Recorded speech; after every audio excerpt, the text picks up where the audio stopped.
Hi, my name is Kyle. I'm a new professor here in the department. I'm also Flora's husband.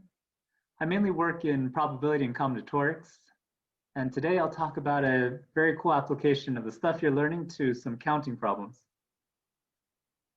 So let's go back in time and think about a toy example.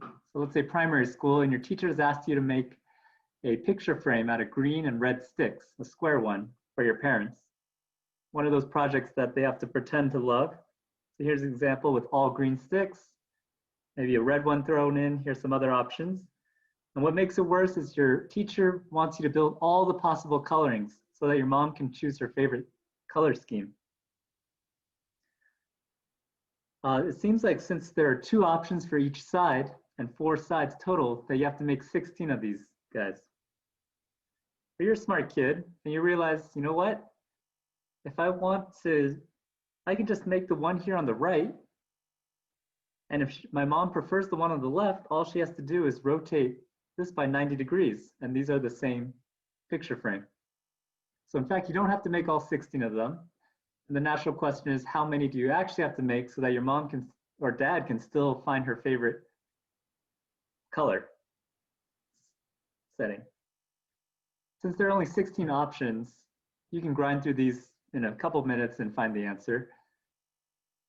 So I'll leave it as an exercise and move on to a slightly harder problem. So let's say we have this tic-tac-toe board. For some reason you're a fan of tic-tac-toe and you want to find all the possible ways to fill in these 9 squares with 5 circles and 4 X's. And in particular, you're considering 2 squares that if you rotate one by 90 degrees, you get the other one. These are equivalent. So all these options are the same. And then also, you can do vertical reflections. Sorry for that. So if I flip it around this vertical, those 2 are considered the same. I can also look at the diagonal. If I flip it around that, these 2 are considered the same. And there are many, 2 other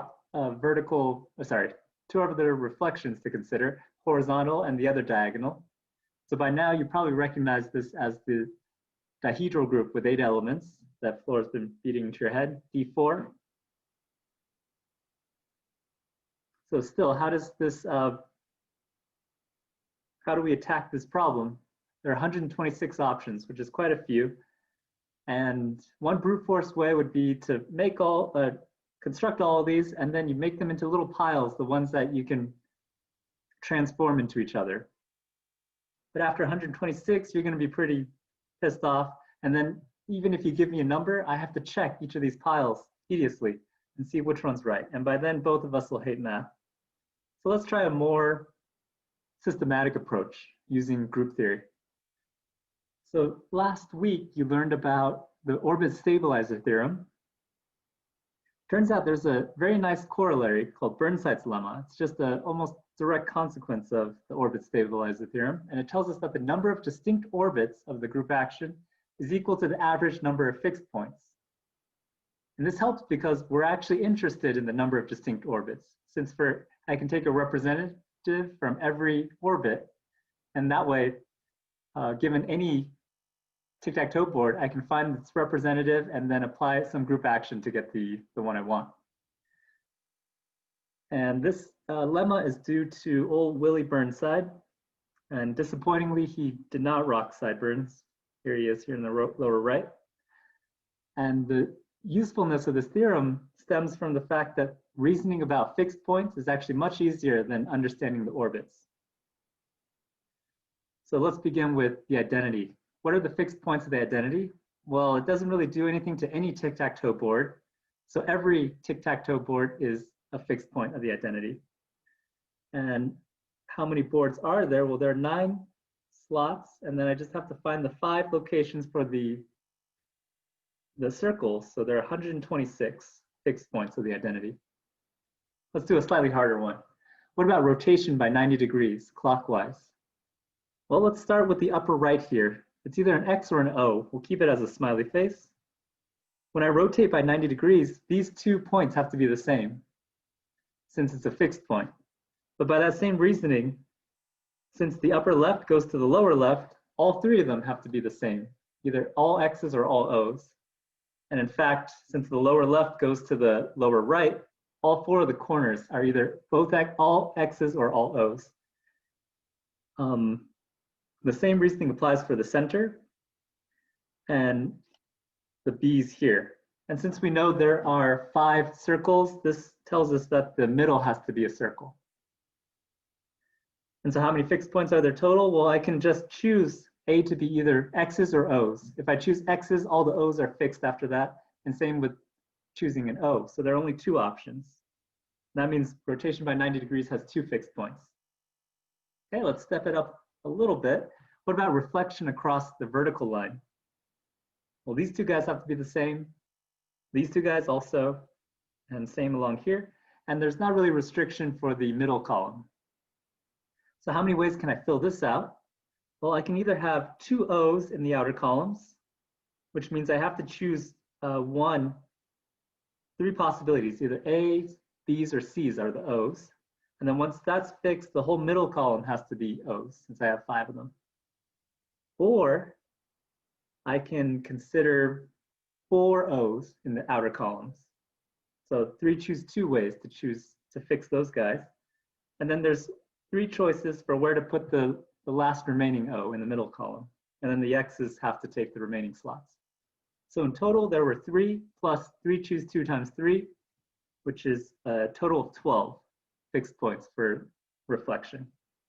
All right, by now you're pretty tired of seeing this type of calculation. So I'm just you'll have to trust me on the last few.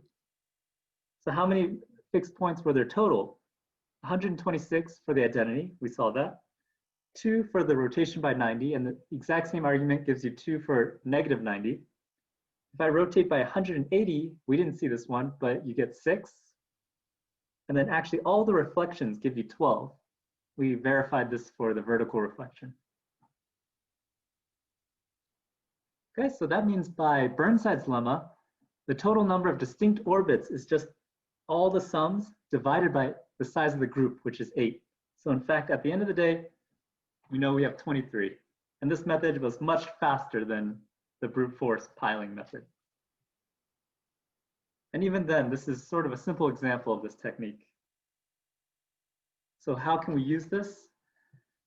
Well, first of all, there's no reason to restrict ourselves to rotating things and flipping things in 2 dimensions. I just did that because I can't draw in higher dimensions.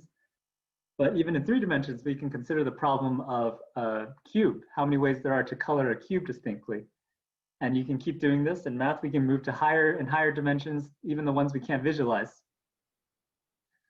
In chemistry, this shows up because we're often interested in when 2 molecules are the same. And of course, when they're floating around in our bodies, we don't care what orientation they're in. Those 2 are considered the same molecules. And in graph theory, oftentimes we don't care about the specific embedding of the graph. We just want to know if all the edge connections are the same. So this is called isomorphism. And to count the possible isomorphisms, sometimes you can use group theory. And surprisingly, actually in music theory, this sort of counting shows up. Some music theorists are interested in the number of ways to represent certain chords and how those chords appear in certain pieces. So for example, the C chord, C, E, and G, it doesn't matter if C is below E and G or above them, it's still the C chord. And so these sort of symmetries suggest that group theory is useful in that counting also. If you're interested, there are many more advanced applications of these ideas. They're all kind of put under the umbrella term Polya enumeration. And they involve various ideas that you'll see in Floor's class. So I hope you enjoy the rest of your semester.